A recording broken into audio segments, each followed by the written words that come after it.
क्या नाम है सर आपका?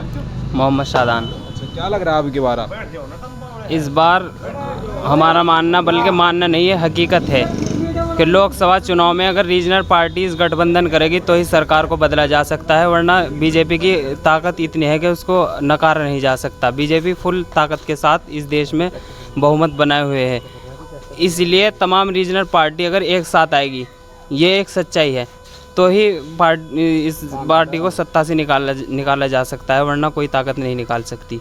और रही बात सेकुलर पार्टीज़ की, अगर हम बात करें, क्योंकि मैं एक मुस्लिम हूँ, तो इसलिए मैं ये साफ कहना चाहता हूँ कि सेकुलर पार्टीज़ ने मुसलमान को धोखा दिया है। किसी ने 18% का हमसे आरक्षण का वादा किया था, नहीं दिया गया। कहाँ गए वो टोटी चोर? आए हमारे सामने मुकाबला करें। आज हम पतंग के साथ जाएंगे, ज़रूर जाएंगे, इसलिए जाएंगे क्योंकि 70 साल से हमारे साथ नाइंसाफ़ी की जा रही है। कहाँ गए वो लोग जो हमसे मोहब्बत की बातें करते थे, जो हमारा साथ देने की बातें करते थे? वो कहा किसी ने कि नया पाने की चाहत में पुराना छूट जाता है, तुझे अपनाऊं तो मुझसे ज़माना रूठ जाता है। और मोहब्बत पढ़ने लिखने में बहुत आसान है, लेकिन मोहब्बत को निभाने में पसीना छूट जाता है। मोहब्बत को निभाने में पसीना छूट जाता है।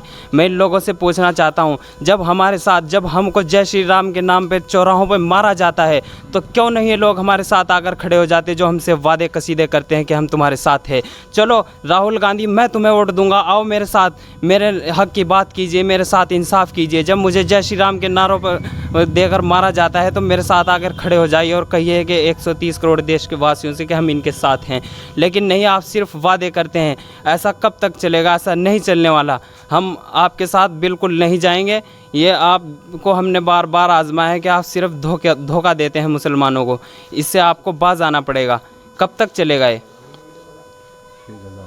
देखिए, आप कह रहे हैं कि सबको एकजुट होकर इस सरकार को भगाना पड़ेगा, ठीक है।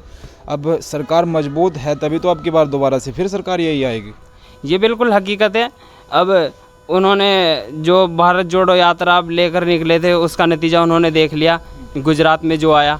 तो भारत जोड़ो यात्रा से कोई फ़ायदा नहीं हुआ। उनको चाहिए था कि गुजरात में जाके वहाँ लोगों के दरमियान जाएं और बताएं कि बीजेपी ने क्या किया है, उसको घेरें। लेकिन कहीं ना कहीं ये हमको समझना पड़ेगा कि सब लोग एक हैं, ये अंदर से मिले हुए हैं। इनकी हकीकत और सच्चाई को पहचानना होगा और लोगों को बताना होगा। इनकी बेईमानी और दलाली को बयान करना पड़ेगा। हमको 70 साल से सिर्फ इन्होंने वादे और कसीदों पे लूटा। कहाँ गए वो लोग जो बड़ी बड़ी बातें करते हैं, मुसलमानों की बस्तियों में आकर कहते हैं कि मुसलमान को सेकुलर पार्टीज़ का साथ देना चाहिए? कौन सी सेकुलर पार्टीज़ है? कहाँ गए वो लोग जो हमसे कहते थे कि बाबरी मस्जिद को उसी मकाम पर बना कर देंगे, और वह लोग फिर राम मंदिर बनाने की मुहिम में लग जाते हैं? वही लोग क्यों नहीं कांग्रेस कहती? हम बात मस्जिद की नहीं, बात इंसाफ की होनी चाहिए। हम ना किसी हिंदू के ख़िलाफ़ है, ना किसी मुसलमान के ख़िलाफ़ है, ना किसी सिख समुदाय के ख़िलाफ़ है। आइए भाईचारा कायम कीजिए, लेकिन सेकुलर पार्टीज़ को एक साथ आकर और अपनी मजबूती दिखानी होगी। ऐसा नहीं कि सिर्फ वादे कसीदे किए और चले गए। मुसलमान को कभी धोखा दे दिया, कभी जात पात की बात की। ऐसा कब तक चलेगा? ऐसा नहीं चलने वाला। तो अब की बार जैसे चुनाव है, निकाय चुनाव में माननीय बहन जी को भी कहा था कि दलित मुस्लिम एक साथ हो जाए, क्या लग रहा है उन पे, उस बारे में क्या? नहीं, हालांकि अगर बात की जाए, मैं कोई इमरान का सपोर्टर नहीं हूं, लेकिन ये एक हकीकत है कि सहारनपुर के अंदर सिर्फ समाजवादी वोट कटवा की भूमिका निभाने जा रही है, और वो निभाएगी, इस बात का सबको मालूम है। सिर्फ इमरान मसूद और बीजेपी के दरमियान वहाँ टक्कर है। नतीजे जाने के बाद पता चलेगा कि कौन कामयाब हुआ, कौन नाकाम रहा। यहाँ से नहीं, पूरे उत्तर प्रदेश में ही यही समीकरण है। अगर क्या लग रहा है अब की बार दोनों एक साथ हो जाए तो निकाय चुनाव जीत जाएंगे? अगर दलित और मुस्लिम एक साथ पूरे मुल्क में आ जाएं, तो ये हकीकत है कि बिल्कुल सत्ता इन्हीं के हाथ में रहेगी। दलित और मुस्लिम मिलकर इस मुल्क पर हुकूमत कर सकते हैं।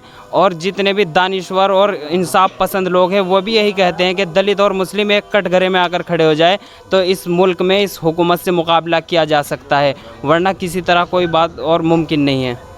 इसलिए अखिलेश जी तो इस हिसाब से तो वोट कटवा हो रहे हैं कहीं भी पूरे उत्तर प्रदेश में।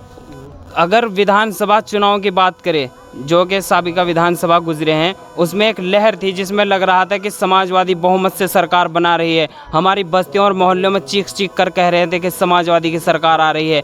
लेकिन मैं उस वक्त भी, यहाँ जितने लोग मौजूद हैं मेरे साथी जानते हैं, मैं उस वक्त भी कह रहा था कि समाजवादी नहीं आएगी, क्योंकि ये लोग सिर्फ झूठ पर मुबन्नी हैं, ये झूठी बातें करते हैं। लोग कहते हैं कि किसान इस बार समाजवादी का साथ दे रहा है, लेकिन मैं कह रहा था कि नहीं दे रहा है, क्योंकि किसान को सिर्फ बीजेपी से मसला नहीं था, उसको सिर्फ अपने कानून से मसला था। जिस दिन उनकी वो बात मान ली गई, वो फिर बीजेपी के साथ चला जाएगा। लेकिन नादान लोग मेरी बस्तियों में रहते हैं, उन्हें कौन समझाए, कौन बताए उनको कि हकीकत को किस तरह साथ देना पड़ता है। सिर्फ झूठी बातें और कसीदे करके चले जाने से कुछ नहीं होता। हम चाहते हैं, मैं सिर्फ इसलिए नहीं कि मेरी वाह वाह हो या मैं मीडिया के सामने इसलिए बयानबाजी नहीं कर रहा हूँ, मैं सच्चे और हकीकत जज्बात से कह रहा हूँ। मैं एक हिंदुस्तानी हूँ, मेरी रगों में हिंदुस्तान का लहू बहता है। मुझको इस वतन की मिट्टी से मोहब्बत है, और खुदा की कसम अगर कभी इस मुल्क पर आँच आई तो अपनी जान गंवा दूँगा, लेकिन इस मुल्क को कभी नाकाम नहीं, बर्बाद नहीं होने दूँगा। तो इन सबको यही पैगाम देता हूँ कि इन लोगों के झूठे मकारों के चक्कर में मत आएं। अब अखिलेश यादव क्यों जा रहे हैं मुस्लिम बस्तियों में, क्यों अलीगढ़ में जा रहे हैं? क्योंकि अब इनको पता मालूम हो चुका है कि अब मुस्लिम वोट ही मिल रहा है, तुमको जितना है इन्हीं पर तुम अपनी रोटियां सेक सकते हो, वरना और कुछ नहीं है। उसकी खुद की यादव वोट भी नहीं है ना? जी बिल्कुल, यादव वोट भी उनके साथ नहीं है। अगर होता वो दिख जाता, बिल्कुल कोई नहीं है, बल्कि मुसलमान बिल्कुल पागल है वो। लेकिन पागल ही क्या, वो उसके दिमाग में रहता है टम के सेकुलर जमात को वोट दिया जाए ताकि हिंदुस्तान में भाईचारा कायम रहे। लेकिन उनको ये समझ लेना होगा कि ऐसा किसी सेकुलर पार्टीज़ को सेकुलर मानने से वो सेकुलर नहीं हो जाती। वही है मुलायम सिंह यादव, वो मर चुके हैं, लेकिन उनका वो बयान लोकसभा में आज भी लोग देखते हैं, जब उन्होंने उठकर कहा था कि मैं प्रधानमंत्री को दोबारा देखना चाहता हूँ, इस मुल्क पर दोबारा सत्ता में आए। तो इन लोगों की ये भी हकीकत है, इसको भी जानना पड़ेगा। ठीक है, धन्यवाद। देखिए, इस वक्त मौजूद थे हम गांव के अंदर। कौन सा गांव है? मुगल मजरा।